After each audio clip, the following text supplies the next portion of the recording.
you.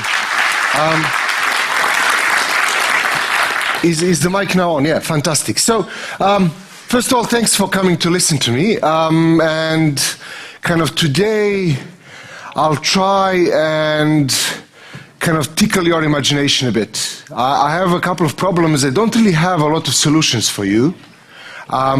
But I've collected kind of some interesting ideas about this, and then maybe they'll inspire you to think about this slightly differently. And like anything else, things apply in software in a particular context. So stuff that I'll talk about applies to the context where I work.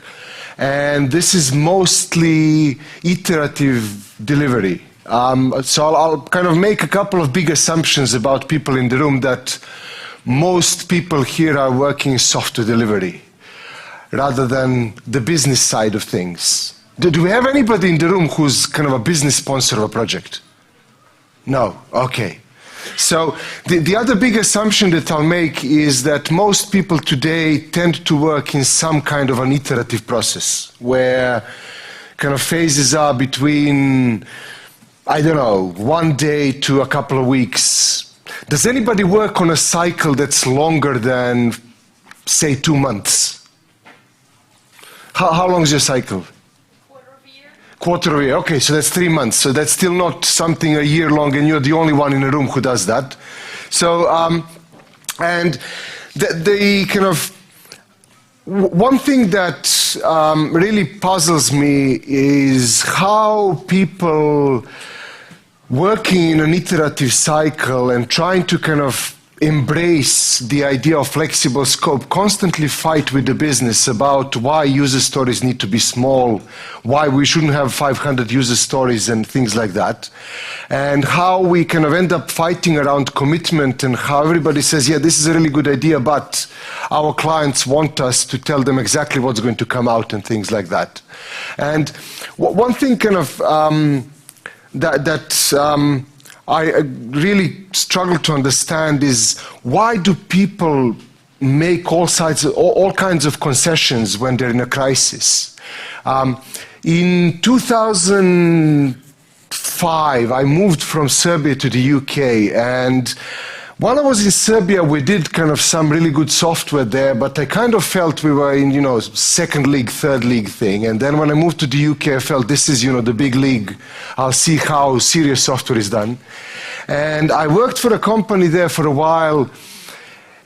When I started working with them, I felt like, wow, these guys are so serious. Everything we did was crap. Like, these guys have a testing department.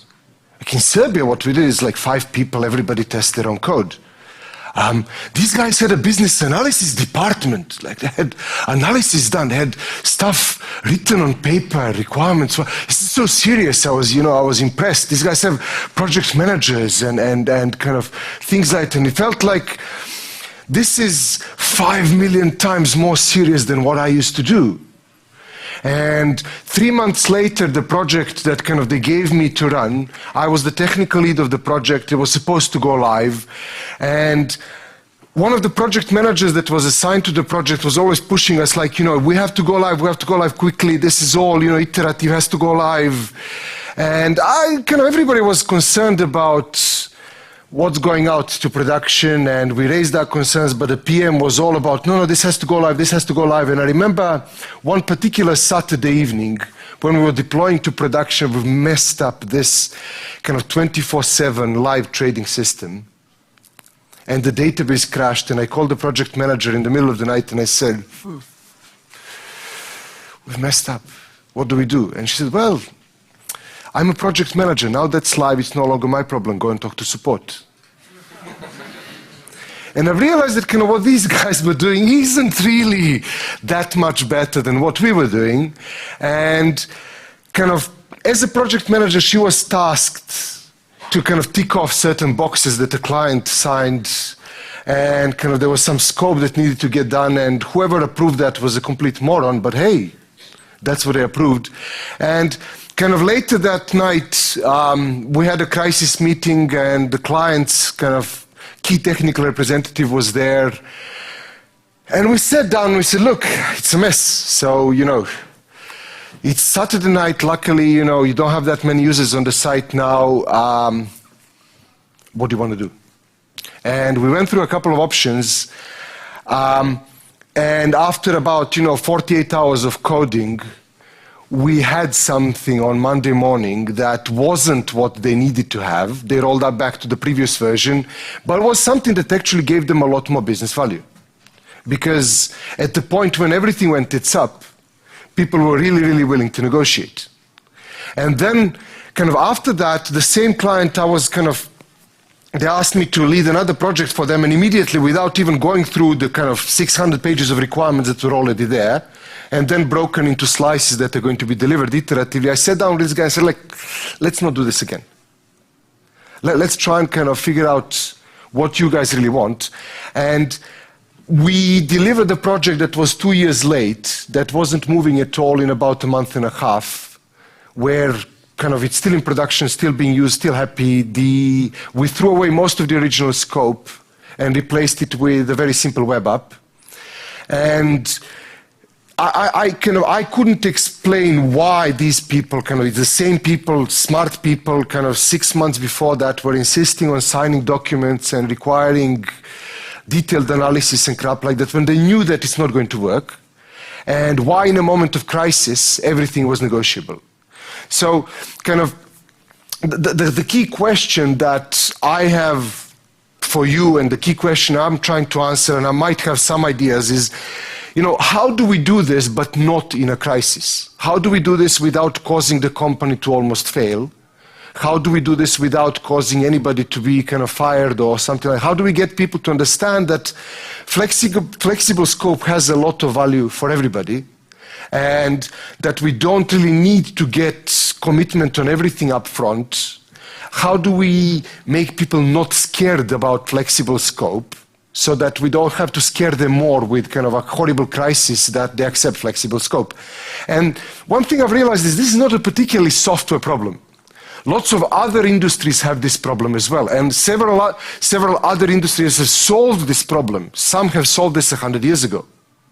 And I've looked at lots of literature, what people are doing with this stuff in other industries. One really, really interesting story, and I'll keep coming back to this, is the Ducati racing team for MotoGP in 2003. So Ducati is a motorcycle manufacturer. They're a well-known manufacturer, but have not really participated in the MotoGP competition until 2003. And then, this was their first season.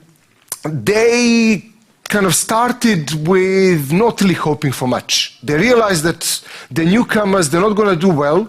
What they can do is use that time to learn about what's really important, and then make a big change next season. So what they started doing is planning to learn and accepting that they really don't know what's going on. And they've built a motorcycle that had 96 indicators for lots of different things. And after every race, what they would do is they would look at all those measures, indicators, and try and figure out what happened during this race. They would go through the recordings, the entire team would meet, and between each race in the season, they started modifying the bike. What started happening is, second half of the season, these guys started constantly finishing in the first 3 places. By the end of the season, they were number 2. This was a disaster for everybody else. Here's a complete newcomer, they're number 2 now. And everybody's expecting them to win next year, everything is fantastic, and next year, they're number 3. The year after, they're number 5. And then they have a crisis. And the crisis they had is basically they've realized that they're not going to win. And everybody's expecting them to win. They had high hopes. This is not going to happen, so they have to change something. And one thing they realized is that the first season, basically, they were using the benefit of being able to reassemble the bike all the time. They were using the benefit to replan and reschedule and rewire this thing because they had the capability of doing that. The other seasons, they were just not doing it. Like 2003 season, they were changing the bike all the time. 2004 season, the bike was completely redesigned. 70% of the bike was new, untested completely. They ran the whole season with that bike because they were so confident it's going to win, despite all the evidence that they're not winning the races. So, and one of the things they've realized is that in the first season, they used the capability of their team to replan, reschedule, and kind of rebuild this thing all the time. The other seasons, they've just kind of let it go. And they were not really benefiting from the fact that their team could do the same thing. And this is what I see in iterative delivery organizations all the time, where there is a capability for a team to change direction quickly. There's a capability of the team to kind of rewire, replan, to adjust to changes. But the business doesn't do that. The business kind of plans everything up front, pushes it into a pipeline, then you children can go and play your Scrum, and then we'll wait for it to come at the end. Thank you. So, I mean, and again, there's no business people in this room. So, you know, when we're thinking about this, kind of lesson number one is that unless we are actually using an iterative delivery team to deliver flexible scope, the organization is not getting any benefits of that. And this is kind of, there was a research published by Forrester last year where they've interviewed, I don't know how many thousands of organizations that do Agile, and they've concluded that the most common implementation by far, the most common way of doing Agile is what they called water scrum fall, where there's a huge business decision-making process up front where all the decisions are made, and then kind of people spin in their cycles and do whatever, and then when, you know, they push it out to be potentially shippable. And it stays potentially shippable for a long time until it actually goes out. So, and here's the thing. If you are doing iterative delivery, if you are kind of capable of doing that, you have a really impressive engine that the organization isn't using. And my thinking is that, you know, that there's a lot of benefit to kind of help them actually embrace this thing. So, and I think one of the key problems is that people think that they're using flexible scope when they're using something like this, where in fact they're not. User stories are a fantastically useful tool. I'm not going to argue against user stories. They're a fantastically useful tool, but the way people use them is horrible, horrible, horrible. And kind of what I've seen people do with user stories is, you know, just go through the whole backlog and put them into something like this. And this is absolutely brilliant. I love the fact that kind of most of these tools call things issues, because by the time you have 300 things in Jira, you do have an issue. And kind of what tends to happen is, this has nothing to do with what business people think about. Nothing at all. If you go and talk to the business people kind of think about roadmaps on something like this. And I stole this slide from Adobe intentionally, and I think, you know, because this is being recorded, I have to say that I do believe that I have right to use this slide according to the, you know, fair use policy, because I'll be criticizing it. So, this is the Adobe Cold Fusion roadmap. I can prove it's a roadmap because it has a roadmap in the URL. And I've chosen this thing in particular because when I started developing that in 1998, 99, Cold Fusion was the most advanced web development platform. Cold Fusion today is a uniquely irrelevant product. So, kind of, this is how they do roadmaps, and this is what I've seen in lots of other places where there's a PowerPoint, okay, you know, this quarter will do that, that quarter will do that, and it's mobile, social, it's revamped, it's enabling enterprise, it's kind of crap like that.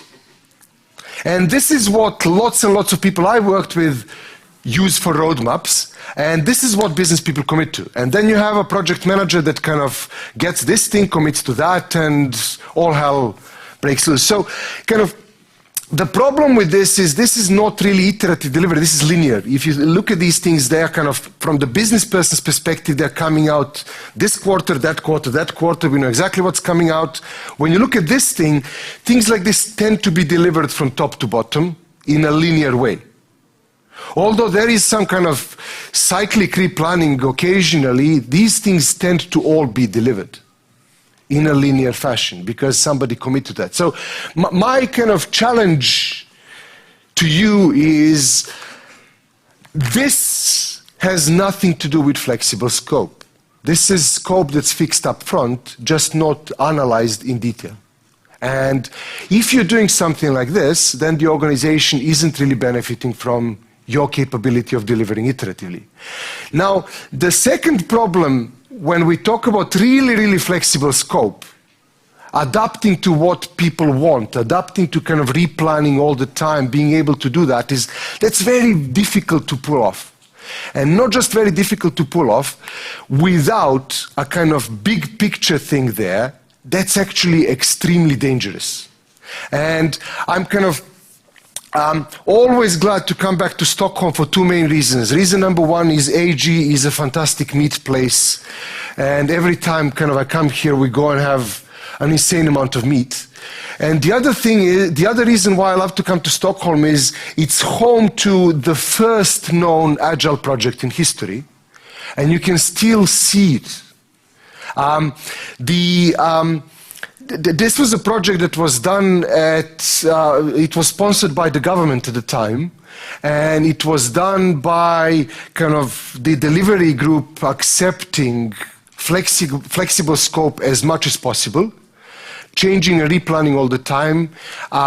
They had fantastic business buy-in. The key business stakeholder was actually kind of involved all the time and reviewed the plans, reviewed the kind of results and changed it. And this was done at the point that's very similar to our technology point at the moment, where we have kind of a big shift from desktop to mobile, a big shift from on-premise to cloud storage and things like that. The project, of course, is the fantastic Vasa ship that is preserved for us to observe and look at. And what happened with this is the key business sponsor for this was the king. This was the guy who kind of, at this point in history, probably owned the country. And he was involved in day-to-day plans and insisted that the ship should be made shorter or made longer, that there should be more cannons or less cannons, because this was just that point in history when putting cannons on a ship became viable. Before that, you couldn't really put lots of cannons on a ship. What you do is you'd create ships for boarding. So you'd put lots of people, very, very angry people with swords on a ship, ram the ship into another ship, jump over and kill everybody. Now, they no longer have to do on-premise deployment. They can do cloud deployments. You put cannons on a ship, you just come close and shoot at them. And they couldn't really decide which one they want. Did they want a cloud solution or an on-premise solution? So he decided to build both. And then kind of made it longer, made it shorter, put more sails on, put less sails on, put more cannons on, put less cannons on. And the ship was famous for shipping. You know, like a lot of people shipping software, it shipped, and it shipped for about 1.5 kilometers where it toppled and ended up in the cold waters of the bay here. And because kind of cold water prevents bacteria, it's been preserved for us to look at it like this. Now, here's a key question for you. When we ship, do we ship like this? Or do we really, really ship for something to make an impact and get people to succeed? And this is the thing where I think lots of people make a horrible mistake. Without a big picture thing, without something that you really, really want to achieve, like a single sentence statement that something needs to achieve, there's no way to do flexible scope, because people just end up inventing lots of crap, inventing lots of scope creep and pet features, and everything goes in. And having user stories makes that even more dangerous, because hey, we can replan all the time, just change the scope all the time.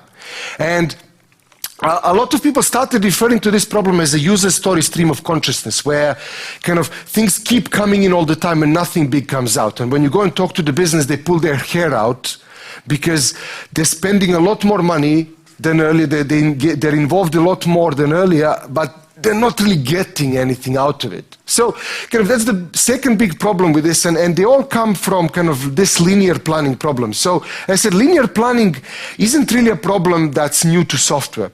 Other industries had this problem thousands of years ago. And one really, really interesting story I've read comes from about 100 years ago from a guy who invented the lean startup pretty much 100 years ago in a completely different field. If you read what kind of the people are saying about that, it's pretty much kind of lean startup, as lean as it can get. And this guy was a civil engineer called Palchinsky. He lived in the Imperial Russian at the turn of the 20th century. And he started kind of restructuring the way they do big projects there. After the communists took over, he was, I think, chief of their architectural bureau or something like that in the government.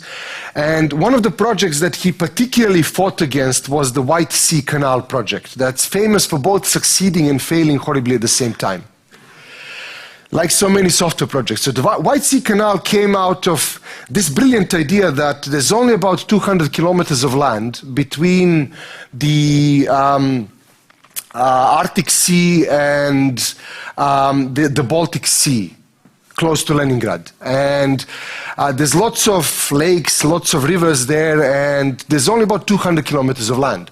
So somebody came up with the idea that what they're going to do is they're going to build a canal from the Baltic Sea to the Arctic Sea so that they can ship kind of merchant ships. They can, go, and their military fleet can very quickly get from one place to another. They'll be able to defend the country much better. Lots of benefits. And about 25,000 people died building the canal. It was declared a massive success at the time. And, like 70 years later, there are two main problems with the canal. Problem number one is it's very, very cold in Russia. So that canal is frozen for about 6 months a year. Problem number two is, while digging that stuff, they hit a couple of really, really hard rocks. And there are certain places, not a lot of them, but there are certain places where the depth of the canal is only about 1.5 meters. And they couldn't dig any deeper, so they've opened the canal, declared it as a massive success, and 70 years later, you can only use it for about 6 months a year. And even those 6 months, it can only be used for very, very small boats. So the whole thing about, the military fleet going around, and that didn't happen. And Palchinsky said that basically these things happen because there are 3 unexpected dimensions of projects that happen all the time. And people try to delude themselves by ignoring those 3 dimensions. So the first dimension that people often ignore is a time-based dimension. Things change with time. Russia gets frozen. Likewise in software, Google releases a new API that makes your product obsolete. That happened to us. And things like that. So the other thing that kind of Palchinsky said people need to understand is that there's a local dimension to things. Like when they started digging this thing, they didn't know that there's going to be 50 meters where they can only dig for 1.5 meters. In software, that's context.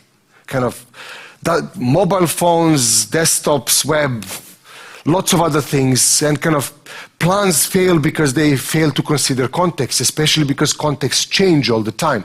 5 years ago, just 5 years ago, MySpace was much, much bigger than Facebook. Social wasn't really a thing. Mobile first wasn't really a thing. Kind of things change, and they change in software especially quickly. So the last dimension, Palchinsky said, people ignore is a human dimension, where you can do as much as you want, but people still might ignore you or decide not to use your software or decide to misuse your software or decide not to get the benefit or lots of other things. This was a lesson hard learned by Anthony Ulrich, who wrote a book called What Customers Want. Brilliant, brilliant book. This is his kind of learning from a $2 billion failure in IBM, where they've built a new computer based on everything the customers told them they want. And nobody wanted to buy it. $2 billion.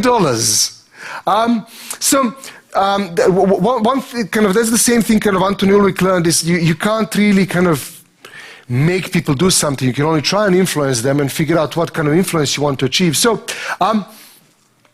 going back to this thing, kind of Palczynski set out 3 principles where he said you can't really plan for these 3 dimensions, but you can fight them. You can create plans that help you get kind of around these things and actually not just get around but benefit from that stuff. So the first principle he set out is variation. He said instead of kind of planning linearly for things that will happen, because you can't predict these 3 dimensions, it's impossible.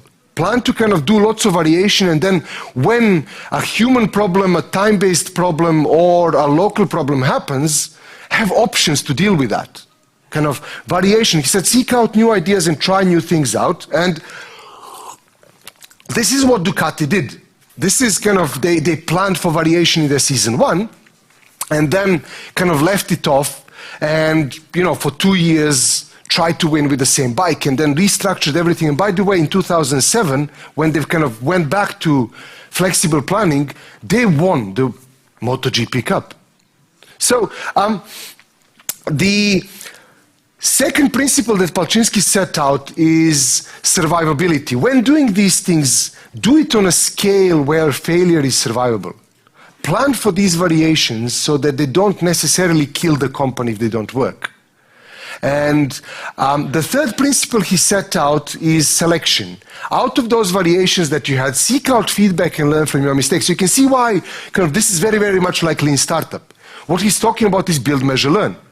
And one particular thing that he's talking about is that this isn't a roadmap, because this has all the decisions already made. This is a roadmap for everybody else apart from software people. It is a map with roads. Kind of software people look at this and say, well, this is a roadmap. Well, it's not. This is at best a single road. And kind of in most situations, this is a road going through a tunnel that kind of 9 months later ends up going out somewhere, and then you realize it's not really where it needs to be. Kind of a roadmap like this is incredibly useful.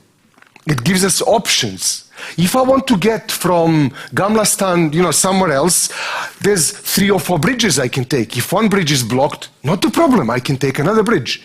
I have a car that can drive on lots of streets. And this is what software organizations have. They have a car that can drive on lots of streets, that can turn left and right, but they use it to kind of plan for the whole thing up front, and then, God forbid, one of the roads is blocked. We just stay there. So, kind of, the interesting thing about this is, people don't drive the same way they used to drive about 10 years ago, or 15 years ago.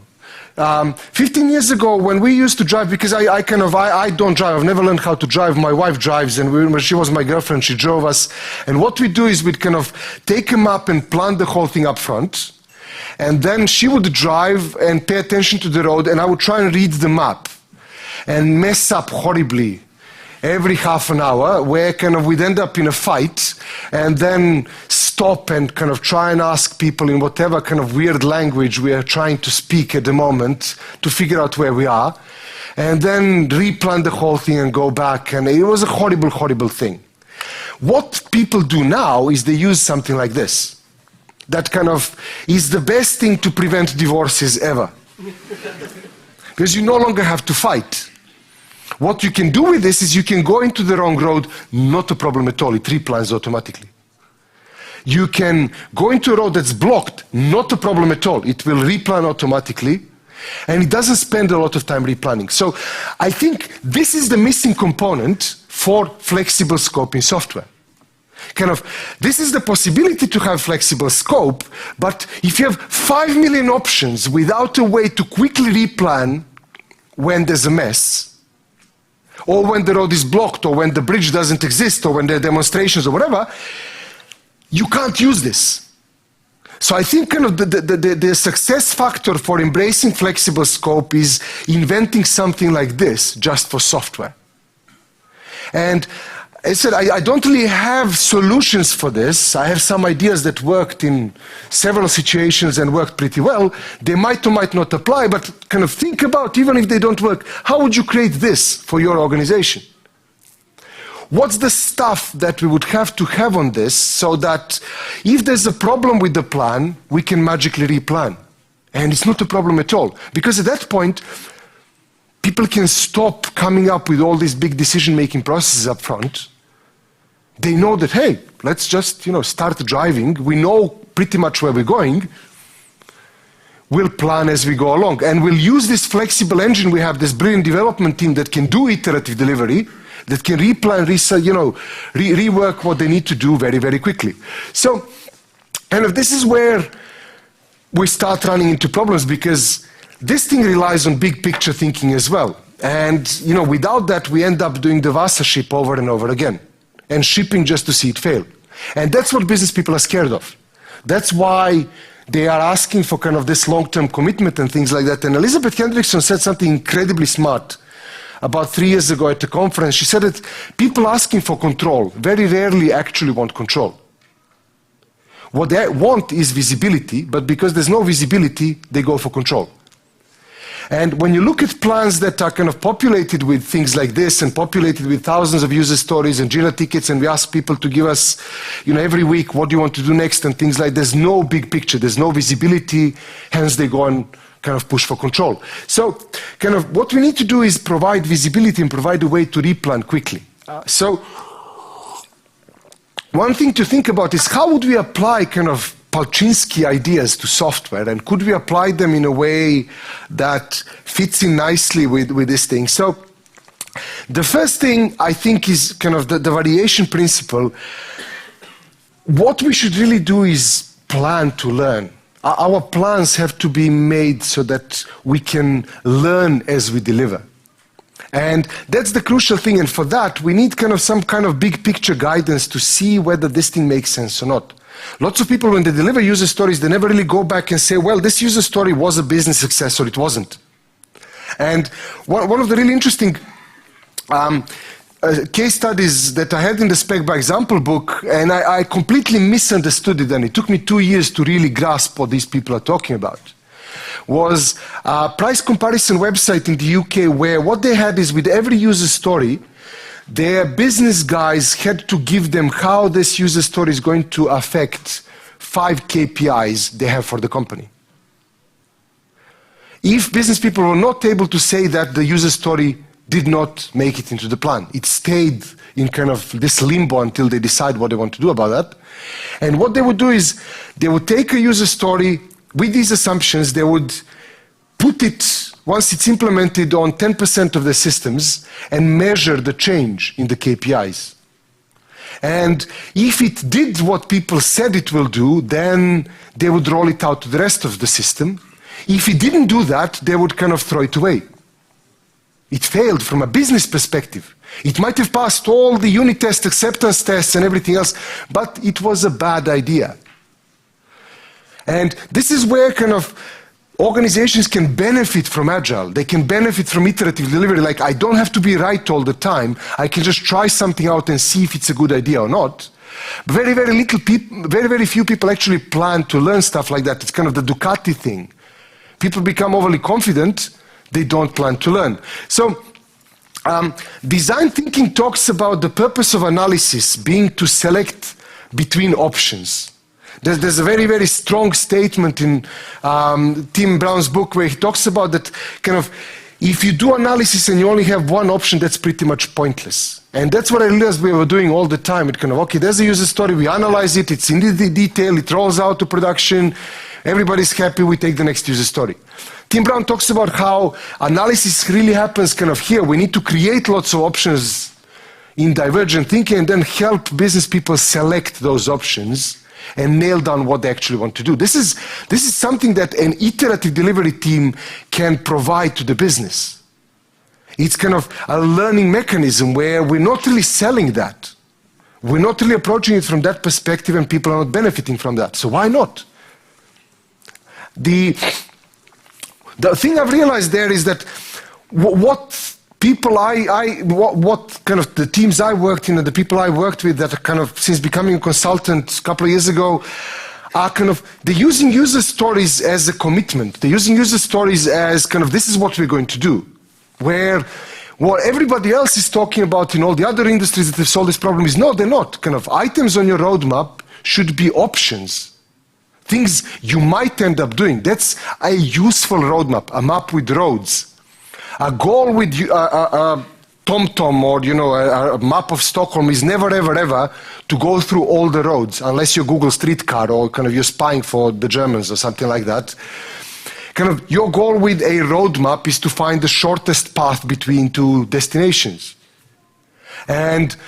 or the fastest, or whatever you want to do. So I think if we start looking at user stories and selling user stories as options, that's going to benefit everybody a lot more, because then people will realize they don't really need to go and do all this detailed analysis and things like that. So the second principle is where things get really, really interesting. And this is one of my kind of biggest light bulb moments over the last 5 years, how badly we're doing this. How badly the team I worked with was doing this. And this is where, I co-founded a startup with some people, and we were really incredibly happy. Our coding and testing practices were the best in the world because there's no political constraints. We could do whatever we wanted. We could set up the process exactly the way it should be. We had a fantastic delivery process. Everything is brilliant. And we burnt about 2.5 million quid and the company got bankrupt. Yeah, it's not really kind of a massive success, is it, if the company runs out of money? So what it is that we were doing is we were not really planning to discard mistakes. We're not really, although we were learning stuff, we're not actively looking at what makes a mistake. And this is because we were using user stories like this, which is what most people end up using anyway. And I realized that there is no way to decide whether this thing succeeded or failed. There's unit tests, acceptance tests, exploratory tests, lots of other things, but there's no way to really decide if this thing succeeded or failed, because nothing really changes. Before this user story was implemented, this guy was able to monitor his inventory. He could go to the warehouse and look at it. After this user story is implemented, he can still monitor the inventory. There's no success criteria on this. And kind of the big problem with this is, again, how do we measure success? And this is what Robert Brinkerhoff fought with in the 80s. I said lots of other industries have solved this problem. This guy was an HR manager for a big American corporation, and he was fighting with the problem of several millions of dollars going through his company accounts every year for people's training. And everybody being really, really happy with the training that they got, but the company not really making a lot more money. And he realized that, well, if this training was so successful, we should have been 10 times more profitable by now. So we must be doing something wrong. And he looked at how they're measuring success. And he said, well, we measure success because there's a questionnaire and they say, well, did you enjoy the training? Well, of course, it was 2 days off work. Was the trainer knowledgeable about the topic? Who knows? You had no idea what they were teaching you. Now he had a mustache and everything, so probably. And kind of they're doing these questionnaires to measure success, and he realized that kind of that's completely wrong. What they should be doing is trying to look for a change in somebody's way of working and using that as a measurement of success. So translated to kind of software and user stories, this says that this part here is where problems happen. And this part here shouldn't be about somebody's way of working, monitor inventory. It should be about a change in that way of working. And the question I started asking people when I get something like this is, okay, how differently will this guy monitor the inventory from what he's doing now? And say, well, faster. Aha, how much faster is faster? Is that really realistic? Can we do? And this is what kind of Brinkerhoff realized. Once you start talking about a change in a behavior, he calls that an impact, things become measurable. Not just that they become measurable, things become very easy to discuss. You can start comparing user stories. Like, we have 20 user stories about this. How much faster do we really need to make this guy go? 10%, 50%, 500%. Maybe the first user story gets us to where we need to go. Then we don't need to do the other 9. Maybe none of the 10 user stories get us to where we need to go. Should we keep them in the product? Why are we making our testing more complicated? Why are we making code maintenance more complicated? These things failed. And this is kind of the magical ingredient that makes user stories 100 times more effective. So if you take one thing out of this today, next time somebody gives you something like this, ask them, what's the change in that? How is that going to be different after? And use that as a success criteria. So kind of the thing that I've realized is that most of what we were doing with user stories, business people couldn't care less about. When you go and talk to them, what's your acceptance criteria? They say, well, we have, this is yellow and this is green and this does this and this, that. Who cares about that? The acceptance criteria should be, I will be able to trade 10 times more. I will be able to monitor my inventory faster. And then we'll come up with a solution. We'll come up with lots of options that can deliver that. And we'll use that to measure if we're done. And that's kind of the interesting thing. User stories need business metrics in order to be able to kind of do proper flexible scope. Without that, people just don't care.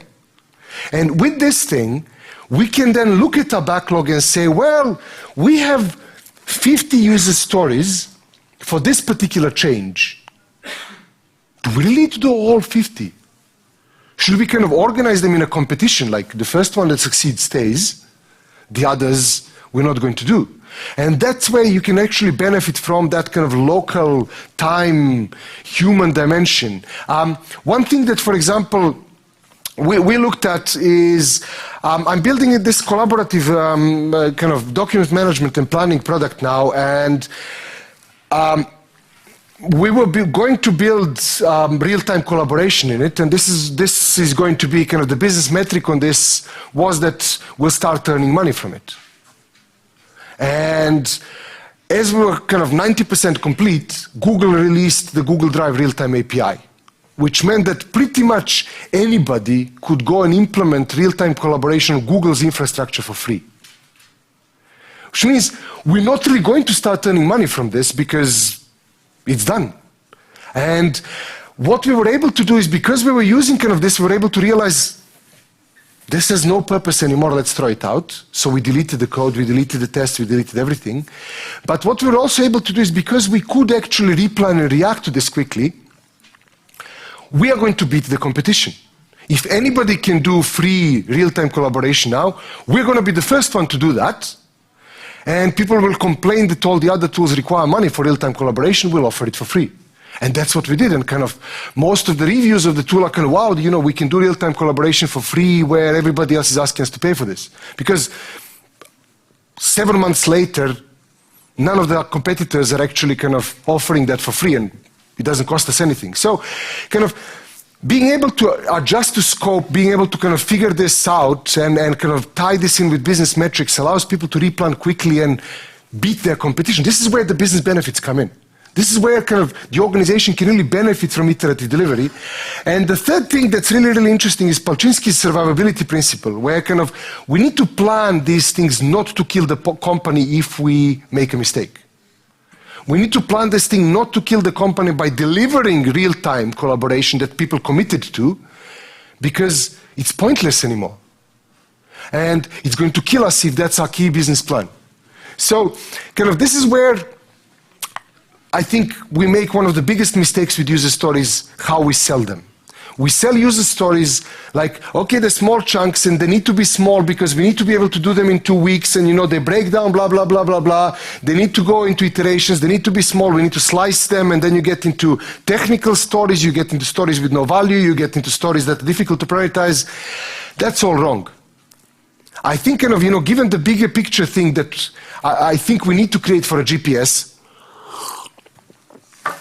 if we can tie these things up so that we can figure out where the business metrics are and things like that, then what we can sell user stories as is, don't worry about being right all the time.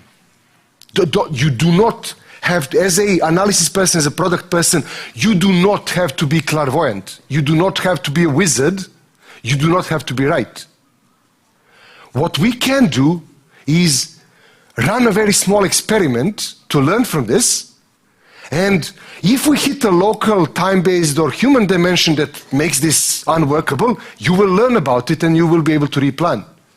If we hit a human, local, or time-based dimension that makes us deliver 50 times faster than we expected, you will know that and you can kind of replan the rest. So I realized we should be selling user stories as kind of how much are you willing to pay not to have to be right?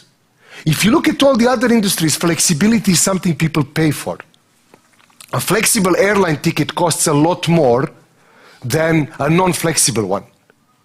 Flexibility has value because you can defer decisions, make decisions later, learn from that. In software, we try and kind of beg for flexibility and people fight us on that, which is insane because kind of they benefit from that, not we. Or kind of the organization. I don't want to talk about us and them. The organization as a whole benefits from flexibility. So I think the way we should be selling options, selling user stories as survivable experiments, they need to be small because this has to be survivable. How much are we willing to invest in this to really understand, are we going in the right direction or not? And then let's figure out a way to actually prove that as an experiment. So, kind of, since I started approaching user stories like this, lots of things became a lot easier because we're no longer talking to people who are fighting us on we plan this way, we plan that way. We say, okay, you can be right and give us exactly what you want, but then you have to be right all the time. Or, look, you have this shiny engine that can be restructured and replanned all the time.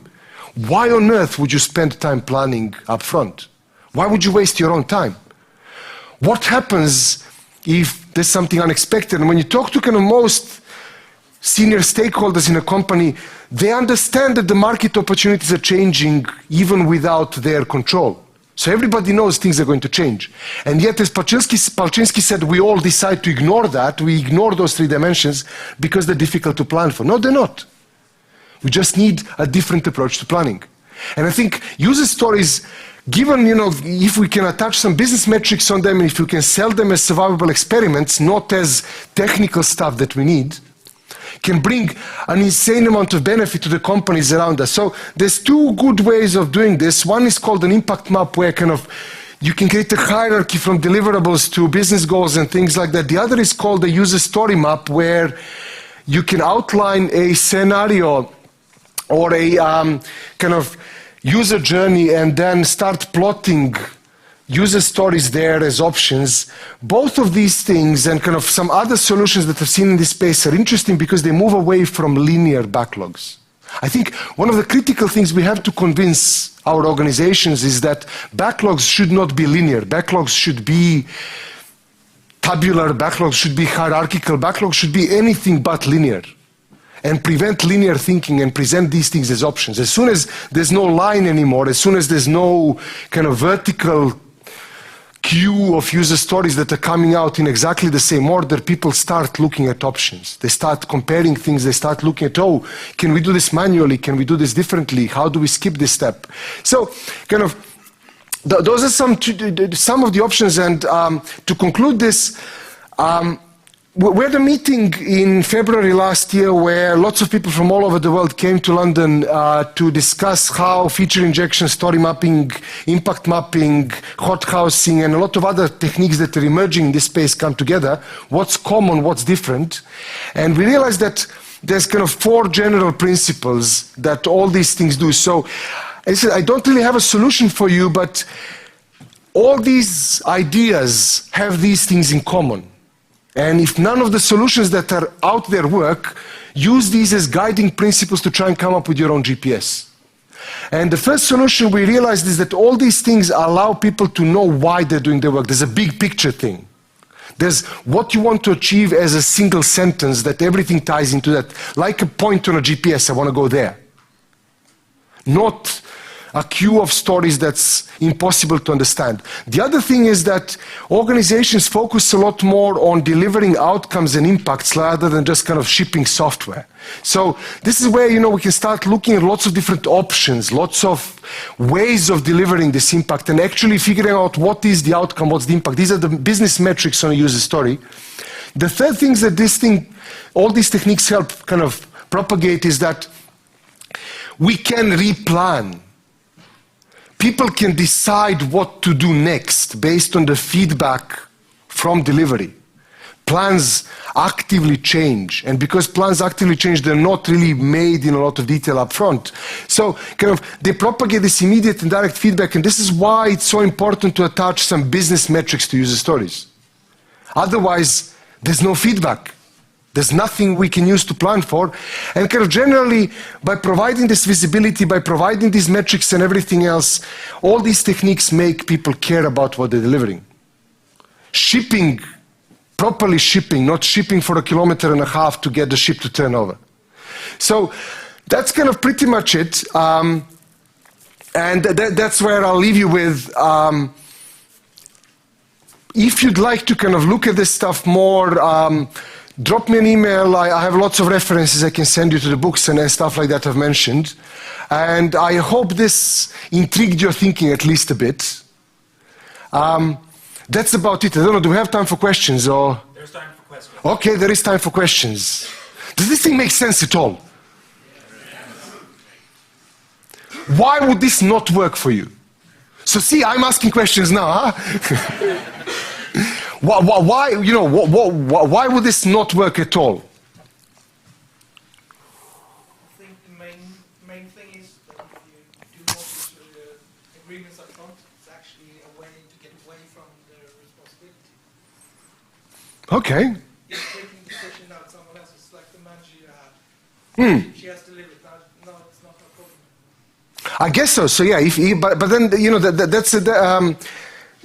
that's then assuming that we work with people who are evil. And there's no software solution for that. The solution for that is quit and find a different place to work. But yeah, so yes, of course, political problems are always going to be a mess. Then again, if you can provide visibility and things like that, in my experience, there's a lot less political stuff going on when everything is transparent. And when people are generally afraid of making mistakes, because if you have a long-term decision-making process, you can't afford to make mistakes. And what I've seen people do with adopting flexible plans is they realize, hey, it's not a big problem if the road is blocked. So they're much more open to make mistakes. What about salespeople? People who have said that I want to know what I'm going to sell to our customers in April, what I'm going to tell them that they can have.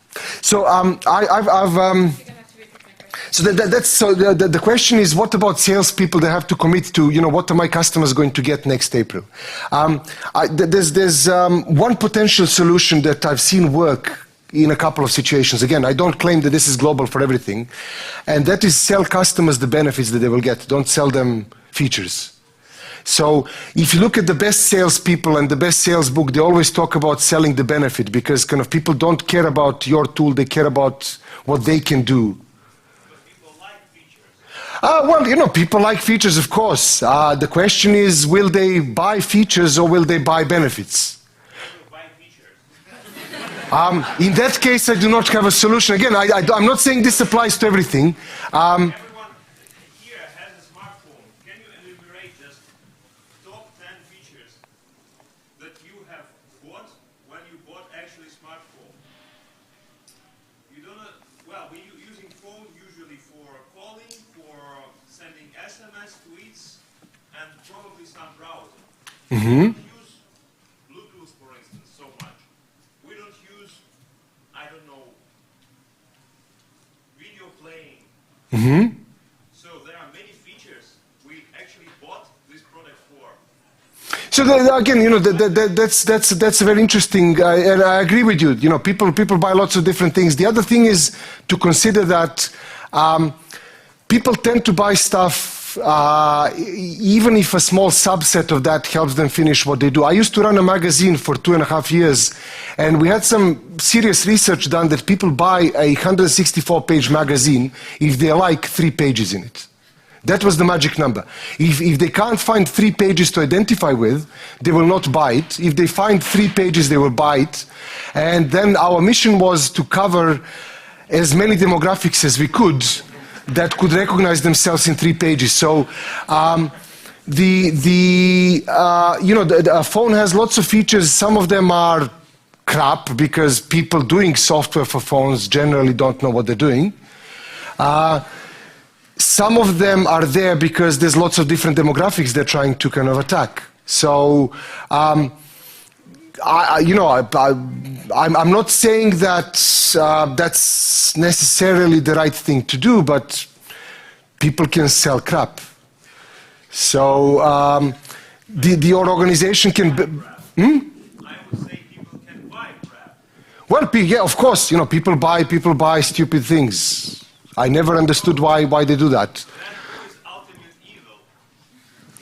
Developers, testers, sales, or maybe people themselves.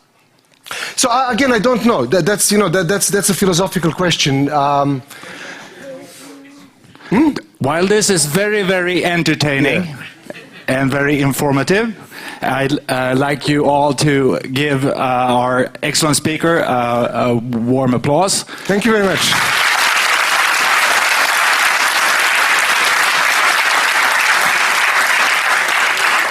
So I'll be around for about half more hour and then I need to leave. I'll be somewhere here if you have more questions, and I'm incredibly easy to find online. Drop me an email if you want to discuss this.